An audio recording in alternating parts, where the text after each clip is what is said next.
Hello, everybody. My name's Rick McCutcheon. I'm a Dynamics 365 MVP, and I'm here on this Partner Talks today with Bill Kern from PowerObjects. Bill, introduce yourself to the people and tell them what you do at PowerObjects. Thank you, Rick. Great to be with you. I am the Field Service Practice Director for the HCL PowerObjects team. Basically, I'm the field service subject matter expert for our sales team in providing and working with relative all of our field service opportunities and clients that we work with. I also head up our Field Service Center of Excellence, COE, in really providing resources and education and understanding around field service for our team. I've been in the Microsoft Dynamics community since 2003. Came out of a partner that came out of a mechanical contractor. So that education and understanding of field service, and have been doing field service ever since 2003, since I've been in the community. And, you know, I think you're probably in the right place at the right time, because this whole world of field service and delivery and knowing where people are and contacting people remotely is just growing.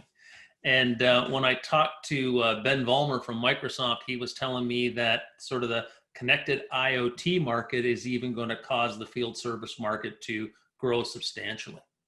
Absolutely. And we're seeing that more and more with the IoT alerts and how really you have, I always say it's all about the asset and how do you get that asset, get the asset talking to you. I don't know if people have seen, I always relate to a commercial way back when where the technician shows up and the elevator called them. And it said, no, nobody called you. It's like, yes, the asset called me and told me. And that's really the key with the connected field service and the IoT and the way things are going and how that can improve those customer relations are really key. So what type of projects are you working on these days? So from our HCL PowerObjects family and what we're working on and where we're in is we really have a big focus on industries in really working with property and being a global organization, the property market over in the UK. We have a large presence in the oil and gas industry. I've worked with people like NOV and Neighbors and some different clients in that industry. And then also working in manufacturing, working in utilities. I'm currently working on a project with our Australian colleagues for a water utility down in that location.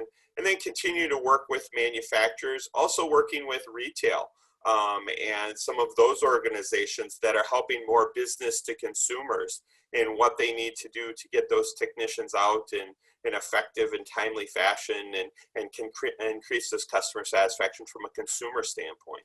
And I know earlier we were talking about some of the different Microsoft Dynamics ISVs that you work with in the field service space. Why don't you tell me a little bit about that?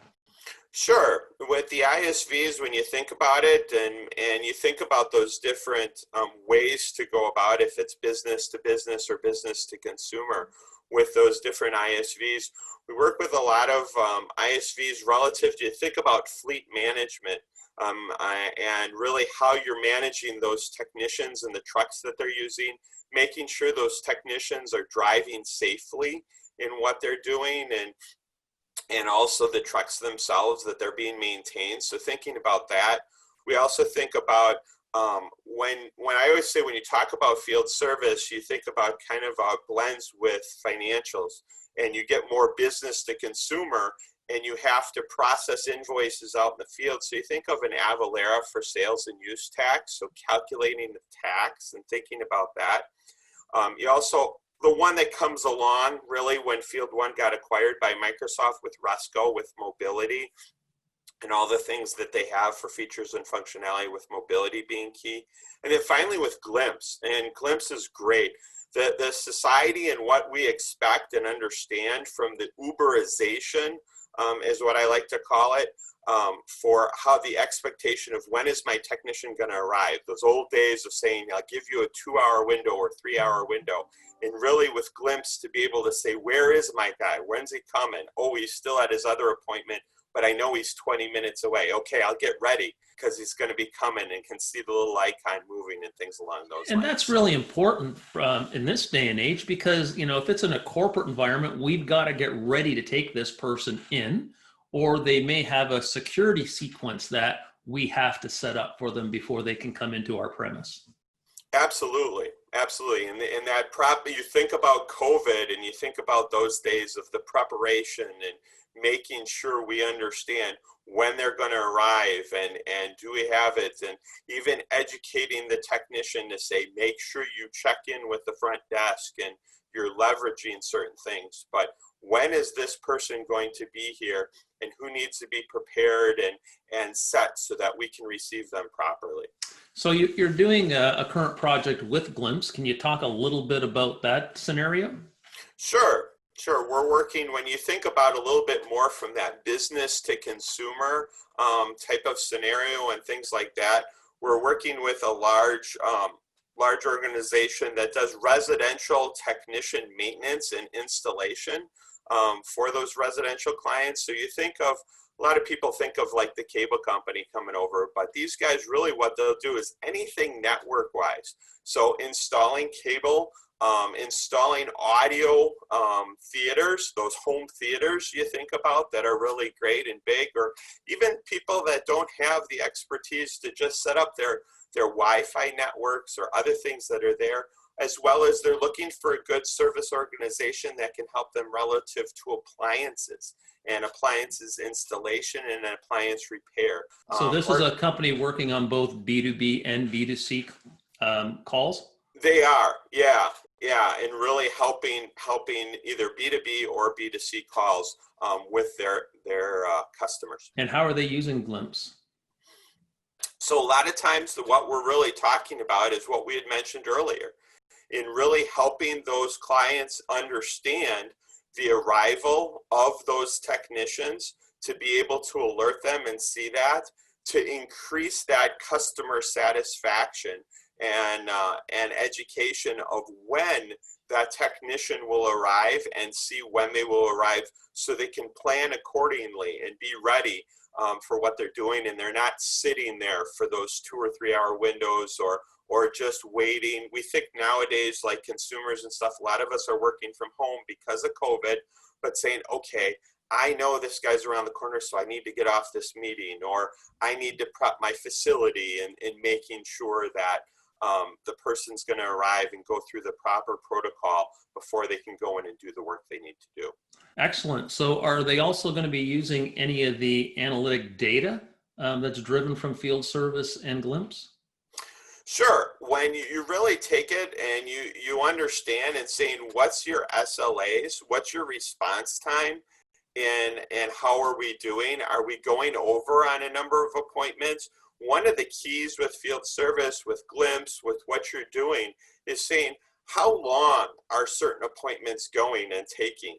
And what portions of the day? You always think about travel and traffic jams and rush hours and things along those lines, to really improve on providing estimated time of arrival for clients, and saying, okay, we know during the 4 to 6 p.m. window, there's a rush hour, so it might take a little longer to get from point A to point B, rather than maybe in the middle of the day it won't take as long. So all of that data and things is really important to improve that customer satisfaction when you're talking about travel and leveraging solutions such as Glimpse.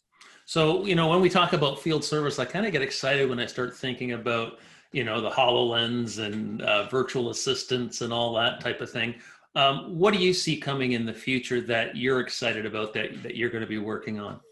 Sure. With the kind of the next generation, and we say next generation, but some of it's here. You talked about it, from remote assist and HoloLens, and how important that is with COVID, and saying we can only send out one technician rather than multiple technicians, and that mentorship. So thinking about that and how people are looking to adopt that and try that. But we also talk about, and I think what I talked about earlier, and we say it's future, but it's almost the future is now. But we say future because we say of how many people are adapting it and bringing it in, is AI. and thinking about the concepts of digital twins and thinking of the concepts of predictive maintenance rather than preventive maintenance, and saying, letting the asset tell you when it needs service or when it needs help, and bringing in that's all that connected IoT, and have the asset talk to you and then take that data and predict it and say, this is what we need to do, and these are the parts and pieces that the tech needs to bring. So they're only going out once rather than going out just to diagnose and then go back and get the part. And if we think about even route planning, not just route planning at the beginning of the day, but with these AI tools, they're going to be able to take this map data, traffic data, location of your person, how far are they behind or ahead, and reroute them automatically. Absolutely. Something called RSO, or resource scheduling optimization, is another thing that's really key, that's really gaining momentum, that we've had, and it's been out there a while. And I honestly might say that some of the competitors might have done it a little bit better. But with the R&D that Microsoft puts in, really catching up and really doing some things there, and well, to say, okay, who's the resource? Quick, we've got an emergency call. We've got to fit one in. Bill's closest, so he can go and we can reroute things so we can optimize that, minimize the travel, the distance that they're going, and optimize all of that, and bring in some of that historical data from traffic and things. Obviously, nobody can ever predict an accident, but if you know about, okay, as we said, that window of 4 to 6 p.m. or things like that, that might take a little longer, that can all help, and it all helps that customer experience that keeps going up and up and up because of technology and because of other apps that consumers are using. Okay, Bill, it was great talking to you today about sort of all things field service and our friends at Glimpse. So I'll be checking in the future. We'll talk a little bit more about, what's happening in field service, but I want to thank you for your time today. Appreciate it. Thanks, Rick. Perfect. Thanks.